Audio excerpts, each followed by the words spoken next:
தானியேல் அதிகாரம் 10. பெர்சியாவின் ராஜாவாகிய கோரேஸ் அரசாண்ட 3ஆம் வருஷத்திலே பெல்தெஷாத்சார் என்று பெயரிடப்பட்ட தானியேலுக்கு ஒரு காரியம் வெளியாக்கப்பட்டது. அந்த காரியம் சத்தியமும் நீதிய யுத்தத்துக்கு அடுத்ததுமாயிருக்கிறது. அந்த காரியத்தை அவன் கவனித்து தரிசனத்தின் பொருளை அறிந்து கொண்டான்.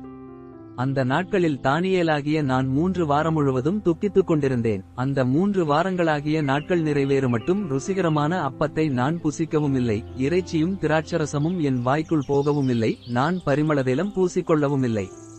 1ஆம் மாதம் 24ஆம் தேதியிலே நான் இதெக்கேல் என்னும் பெரிய ஆற்றங்கரையில் இருந்து என் கண்களை ஏறெடுக்கையில் சணல் வஸ்திரந்தரித்து தமது அறையில் ஊப்பாசின் தங்கக்கச்சையை கட்டிக்கொண்டிருக்கிற ஒரு புருஷனை கண்டேன்.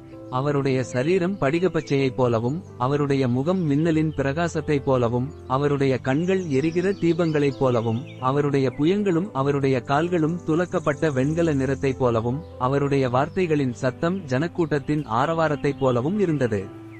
தானியேலாகிய நான் மாத்திரம் அந்த தரிசனத்தை கண்டேன்.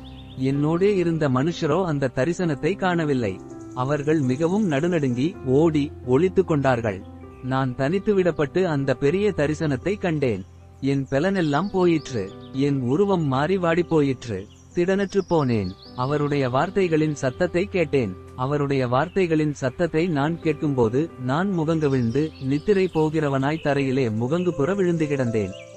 இதோ ஒருவன் கை என்னை தொட்டு என் முழங்கால்களும் என் உள்ளங்கைகளும் தரையை ஊன்றியிருக்க என்னை தூக்கி வைத்தது.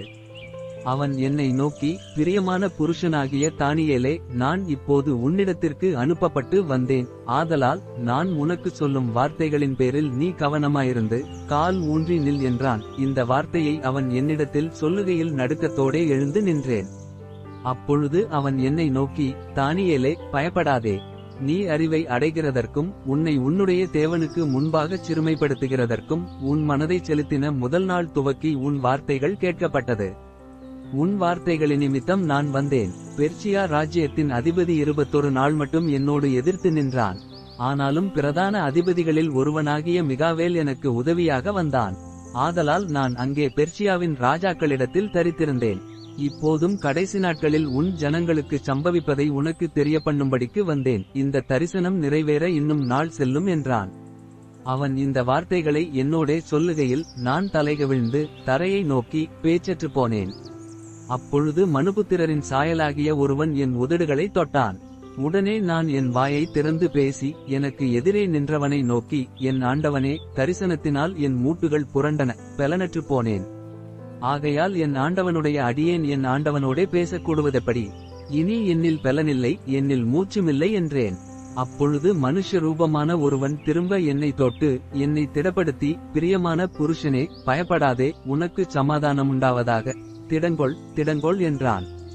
இப்படி அவன் என்னோடே பேசுகையில் நான் திடங்கொண்டு அவனை நோக்கி, என் ஆண்டவன் பேசுவாராக, என்னை திடப்படுத்தினீரே என்றேன். அப்பொழுது அவன், நான் உன்னிடத்திற்கு வந்த காரணம் இன்னதென்று உனக்கு தெரியுமா? இப்போது நான் பெர்சியாவின் பிரபுவோடே யுத்தம் பண்ண திரும்பி போகிறேன். நான் போன பின்பு கிரேக்கு தேசத்தின் அதிபதி வருவான். சத்திய எழுத்திலே கண்டிருக்கிறதை நான் உனக்கு தெரிவிப்பேன்.